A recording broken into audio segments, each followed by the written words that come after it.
Hello, good morning. അപ്പോൾ അതാ സമയം നേരം വെളുത്തുകൊണ്ടിരിക്കുകയാണ് കേട്ടോ. സമയം 5 മണിയായിട്ടോ. അപ്പോൾ ഞാനിന്നൊരു ബിരിയാണീൻ്റെ പരിപാടിയിലേക്കാട്ടോ കിടക്കുന്നത്. കാരണം എൻ്റെ മോൻ്റെ ബർത്ത്ഡേ ആണ്. അപ്പം വിചാരിക്കും ഇതെന്താ എപ്പോഴും ബർത്ത്ഡേ ആണോ, ഇന്ന് നാളെ വരുന്നതാട്ടോ. അപ്പോൾ ഞാൻ വിചാരിച്ച് ബിരിയാണി ഉണ്ടാക്കാൻ ഇന്ന് ഞാൻ ബിരിയാണിക്കുള്ള വെള്ളമൊക്കെ വെച്ച് അല്പം ഉപ്പ്, പട്ട, പൂവ്, ഇങ്ങനെ പട്ട, പൂവ്, ഏലക്ക ഇതിട്ടിട്ട് വെള്ളം, അതായത് നമ്മൾ വെള്ളം തിളച്ചതിൻ്റെ ശേഷമേ ഉള്ളൂ അരി ഇടാൻ പാടുള്ളൂ കേട്ടോ. ഞാനിവിടെ 1.5 കിലോ കയമ, അതായത് 3 മാൻ റൈസാണ് എടുത്തേക്കുന്നത്. അപ്പോൾ അതിൻ്റെ ഇടയിൽ അമ്മുമ്മ ഉണ്ടായിരുന്നതിനെ കൊണ്ട് ചായ നേരത്തെ ആയി. അപ്പോൾ ഒരു ഗ്ലാസ് അത് ആസ്വദിച്ച് കുടിച്ചിരുന്നതിന് ശേഷമാണ് അടുത്ത പണിക്ക് അത് തിളയ്ക്കണ്ടേ. അപ്പോൾ അതുവരെ ഒന്ന് വെയിറ്റ് ചെയ്യാമെന്ന് വിചാരിച്ചു. അങ്ങനെ അത് തിളച്ച് കഴിഞ്ഞ് ഊറ്റിയതിൻ്റെ ശേഷം ഒരു വട്ടച്ചെമ്പ്, അതായത് 1.5 കിലോ അരിക്ക് 1.5 കിലോ ചിക്കനാണ് ഇവിടെ എടുക്കുന്നത്. ബിരിയാണിക്ക് കണക്കാക്കിയിട്ടുള്ള കഷ്ണങ്ങളായിട്ടാണ് എടുത്തേക്കുന്നത്. അതിൻ്റെ ഇടയിൽ നമ്മൾ കുറച്ച് തേങ്ങ, സദാജീരകം, പെരിഞ്ജീരകം, ഈ 3 കൂട്ടിയിട്ട് കസ്കസിന് പകരം ഞാൻ തേങ്ങ ഉപയോഗിക്കുന്നത് കേട്ടോ ഇവിടെ. അപ്പോൾ ഞാൻ എടുത്തേക്കുന്നത് ഒരു മുറിയുടെ 1/4 ഭാഗം തേങ്ങ എടുത്ത് എന്നതിന് ശേഷം ഇത് 3 കൂടി കൂട്ടിയിട്ട് തേങ്ങ, ജീരകം, സദാജീരകം, പെരിഞ്ജീരകം 3 കൂട്ടി അരച്ച് വെച്ച്, ഇത് വെളുത്തുള്ളി, ഇഞ്ചി അരച്ചതാണ്. നല്ലോണം ഒന്ന് ചതുക്കല്ല കേട്ടോ ചെയ്ത്, കുറച്ചൊന്നും നല്ലോണം അരഞ്ഞിട്ടുണ്ട്. അങ്ങനെ ചെയ്ത് 3 കൂടി ഇതാക്കി. ഇതിൻ്റെ അകത്ത് ഗരം മസാല ഞാൻ പൊടിച്ച് വെച്ചതാണ്. അങ്ങനെ അത് ഗരം മസാലേൻ്റെ ഒരു പാക്കറ്റ് മേടിച്ചാൽ പൊടിയാക്കും. ഞങ്ങൾ ഒന്ന് ചൂടാക്കിയിട്ട് പൊടിച്ചു. എന്നതിൻ്റെ ശേഷം ഒരു വട്ടച്ചെമ്പിൽ ഉള്ളി, തക്കാളി, ആദ്യം ഉള്ളി നല്ലോണം ഉപ്പിട്ട് വാടിയതിൻ്റെ ശേഷം തക്കാളി ഇട്ട് ഒന്ന് വാടി വന്നതിന് ശേഷം 1 സ്പൂണ് ചിക്കൻ മസാല, 1/4 ടീസ്പൂൺ മഞ്ഞൾപ്പൊടി, 1/2 ടീസ്പൂൺ മുളക് പൊടി, 1/4 ടീസ്പൂൺ മഞ്ഞൾപ്പൊടിയാണ്, 1/2 ടീസ്പൂൺ മുളക് പൊടിയും, പിന്നെ അതേപോലെ തന്നെ ഒരു 1/4 ടീസ്പൂൺ, ഒരു 1/2 ടീസ്പൂൺ എന്ന് പറയാം, നമ്മളൊരു പാകത്തിന് ആ കണക്കിന് മല്ലിപ്പൊടിയും ചേർത്ത്, ഞങ്ങളിവിടെ വറുത്ത് പൊടിച്ച് വെക്കണതാണ് മല്ലിപ്പൊടി. അതും കൂടി കൂട്ടിയിട്ട് നല്ലോണം ഒന്ന് ഇളക്കി യോജിപ്പിച്ച് നല്ലോണം ഒന്ന് വാട്ടിയെടുക്കുക.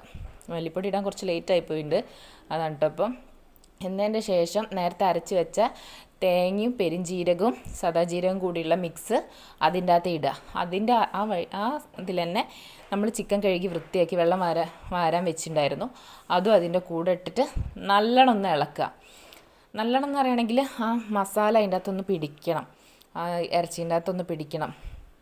ഞാൻ നേരത്തെ പറഞ്ഞില്ലേ കസ്കസിന് പകരം ഞാൻ തേങ്ങ കൂട്ടി, അപ്പോൾ അതിൻ്റെയൊക്കെ ഒരു ഫ്ലേവർ നല്ല ടേസ്റ്റാണ് ഉണ്ടാവുക. അപ്പോൾ അതൊക്കെ ഒന്ന് ചിക്കനിലേക്ക് പിടിക്കണം. അല്പം ഞാൻ ഉപ്പിടുന്നുണ്ട് കേട്ടോ അതിൻ്റെ ഇടയിൽ. പിന്നെ ഒരു 4 സ്പൂണ് തൈര്, വലിയ സ്പൂണിന് 4 സ്പൂണ് ഞാൻ തൈര് ഉപയോഗിക്കുന്നുണ്ട് കേട്ടോ.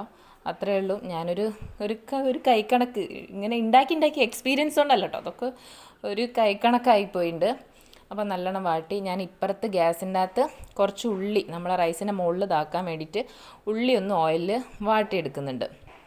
പിന്നെ അതേ കൂടെ തന്നെ നെയ്യ് അല്പം സൈഡിലേക്ക് ഇതൊന്ന് ബ്രൗൺ കളറായി മാറി കഴിഞ്ഞ ശേഷം അണ്ടിപ്പരിപ്പ്, മുന്തിരിയുണ്ട്. അപ്പോൾ അതിൻ്റെ ഇടയിൽ നമ്മളെ ചിക്കൻ ഒരു 1/4 ഭാഗം വെന്ത് കഴിഞ്ഞതിന് ശേഷം നമ്മൾ ഊറ്റി വെച്ച, അതായത് ഒരു 1/4 ഭാഗം, മൊത്തമായിട്ട് നല്ലോണം വേവരുത് കേട്ടോ റൈസ്, ഒരു 80% വെന്ത റൈസ് നമ്മൾ ഇതിൻ്റെ മേലേക്ക് തട്ടി കൊടുക്കുക. ഈ വെള്ളത്തിൻ്റെ അകത്ത് നമ്മൾ അരി തിളപ്പിക്കാനുള്ള വെള്ളത്തിൻ്റെ അകത്ത് പട്ട, പൂവ്, ഏലക്ക, ബേ ലീഫ് ഒക്കെ ചേർക്കുന്നുണ്ട് കേട്ടോ.